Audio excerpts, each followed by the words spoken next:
जी।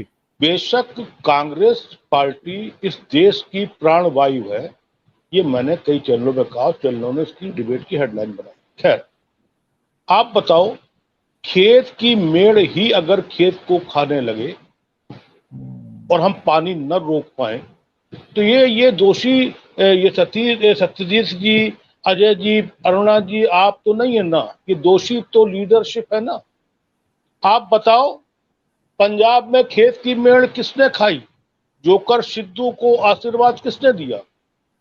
वो कौन अय्यार था, कौन मुखबिर था, कौन घर का भेदी था? कोई तो होगा। चलती अच्छी खासी पंजाब कांग्रेस को नष्ट कर दिया, वहां पर जीरो हो गई। वो कौन भेदी था अजय भाई? वो कौन अय्यार था, वो कौन भेदी था जिसने विश्व शर्मा को कांग्रेस से जाने पे मजबूर किया सब में? मध्य प्रदेश में कौन घर का भेदी था जिसने सिंधिया को मजबूर किया? राहुल गांधी के हम निवाला हम प्याला को मजबूर किया। आंध्र में वो कौन सा भेदी था जिसने जगन रेड्डी को मजबूर किया? तो हम जब अपने खेत की मेड़ को नहीं बांध पा रहे हैं, हमारे अपने ही लोग 403 टिकट दिलाते हैं और हम उत्तर प्रदेश में एक सीट लाते हैं। एक सीट तो प्रमोद जी हमने जुगाड़ कर लेते, जीत का तो आ गई, अलग बात है, वो तो जीत के जादूगर है।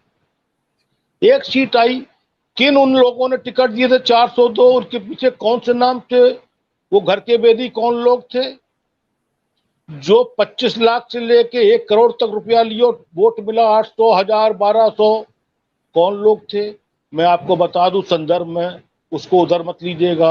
मैं 89 में कारपोरेटर था, लखनऊ काउंसिलर था 89 में, 32 साल पहले जब चुनाव हुए थे पहली बार। उसके बाद में 2002 में कांग्रेस का चुनाव लड़ा, कांग्रेस के टिकट से 17,000 वोट पाया 2002 में।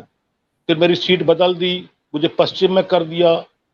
पहली सीट मध्य करी, वो भी हमारी सीट नहीं थी जो हम मांग रहे थे, तब भी 17,000 वोट मिले। 2007 में बदल दी सीट, तब 12,000 वोट मिले 10 दिन में। 12 साल में लखनऊ का अध्यक्ष रहा मैं, मैंने 9 अध्यक्षों के साथ काम किया, जितेंद्र प्रसाद जी से लेके और लास्ट में से सलमान खुर्शीद तक रीता जी आई थी। बहुत नजदीक से देखा है। सोनिया जी को मैं मम्मी कहता था, वो मुझे सुशील कहती थी, क्योंकि लखनऊ का मैं डीएम था कांग्रेस का प्रमुख। तो जब वो लखनऊ दिल्ली अमेठी आती थी तो मैं ही रिसीव करता था, बुके लेके पैर छूता था।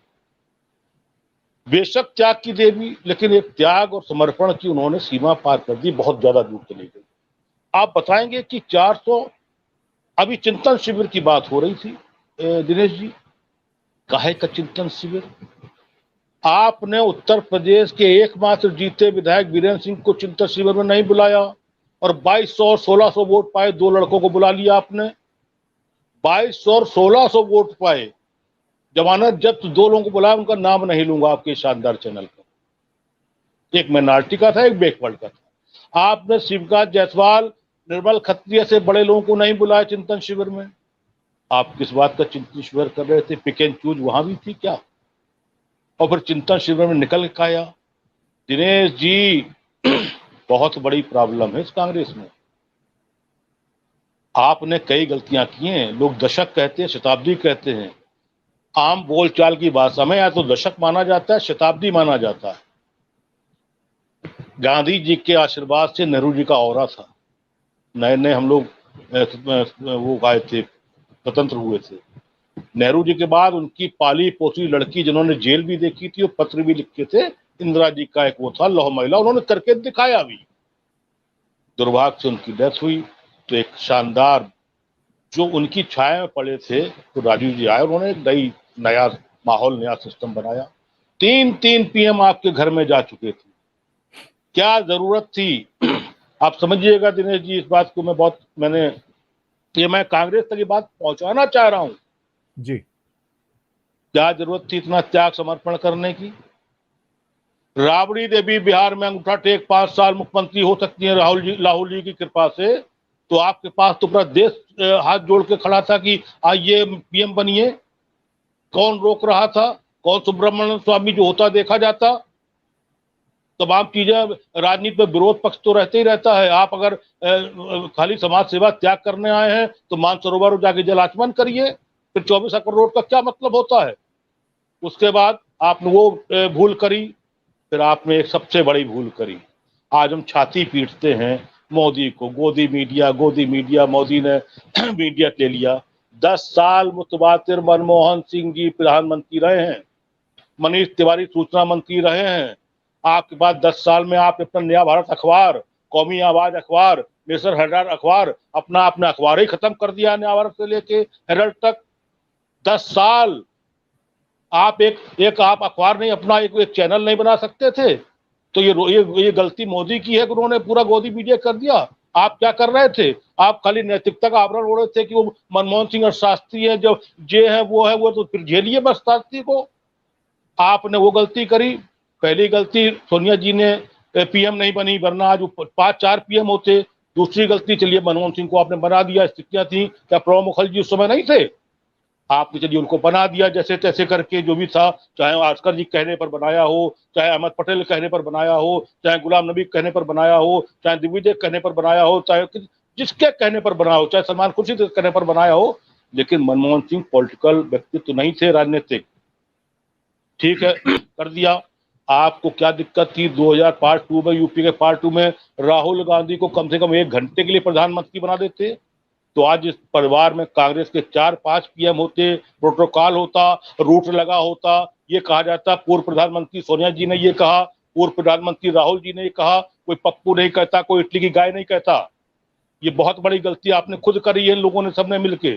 अपना चैनल, अपने अखबार खत्म कर लिए, अपनी आवाज खत्म कर ली आज। और दूसरी बात, आप ये बताइए, तब तक नेहरू जी थे, तब तक इंदिरा जी थी, तब तक सोनिया जी थी। आज कांग्रेस को तय कौन करेगा? सुशील दुबे करेंगे, दिनेश जी करेंगे, अजय शुक्ला जी करेंगे? नेता कौन? इंदिरा जी की नाक है, इंदिरा जी के बाल है, इंदिरा जी का मुंह है, क्या प्रियंका जी तय करेंगी? प्रियंका जी पता है पंजाब क्यों गया? प्रियंका जी पता है 204 एक सीट क्यों आई? क्या राहुल जी तय करेंगे? अब वहां पर माहौल में कंफ्यूजन है। दरबार किसका लगे, किसकी नजरों में चढ़े, तय कौन करेगा? लेकिन व्यक्तित्व वही रहा ना, सब फेल होने के बाद, सब खरा होने के बाद अंत में वही त्याग की मूर्ति सोनिया जी को आना पड़ा। मैं सोनिया जी का हृदय से, मन से बहुत सम्मान करता हूं। ऐसी त्यागमयी महिला मैंने देश में नहीं देखी है, तो बात की बात अब तो देश की ही है। अंत में उनको आना पड़ा आगे, उसी व्यक्तित्व को, भारी व्यक्तित्व को लेके आना पड़ा, चिंता शिविर करना पड़ा। क्या जरूरत थी आपको बिल फाड़ने की राहुल जी? बाहें चढ़ा के बिल फाड़ दिया आपने, जनता ने आपका बिल, देश ने आपका बिल फाड़ दिया। वही सब चीजें तो। और फिर दूसरी बात, इससे पहले दिनेश जी सबसे बड़ा लेख है, इससे पहले लालू जी ऐसे वोकल होते थे, धुआं निकाल देते थे जब पार्लियामेंट में खड़े होते थे। इससे पहले येचुरी, सुरजीत जी, शरद यादव जी, मुलायम सिंह जी, एक से एक, वो आपके बंगाल वाले, एक से एक बड़े बड़े भीमकाय राजनीतिक होते थे, हाउस में खड़े होते थे तो धरती हिलती थी। अटल जी को जीना हराम कर दिया, शाइनिंग इंडिया की हवा निकाल दी। अब कोई बोलने वाला है ही नहीं। राहुल जी को तो अभी ये सीखना पड़ेगा कि गंभीरता से बोला कैसे जाता है।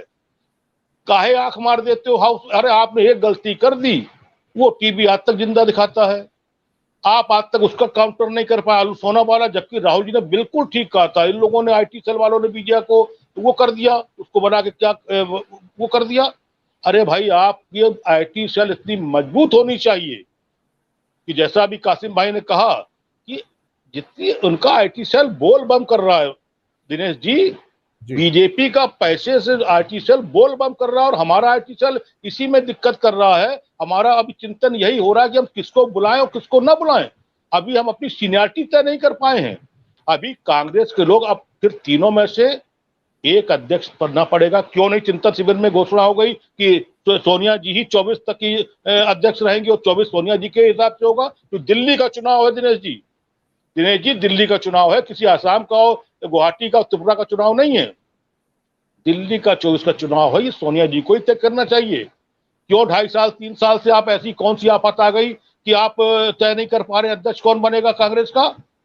अरे दिनेश जी को बना दीजिए, क्या प्रॉब्लम आ रही है? आप उत्तर प्रदेश का अध्यक्ष आपने 5 साल 4 साल लल्लू रखा, जिसका नाम ही लल्लू हो, उसको वो फिर लल्लूगिरी हो तो गई, एक सीट पे आ गई कांग्रेस।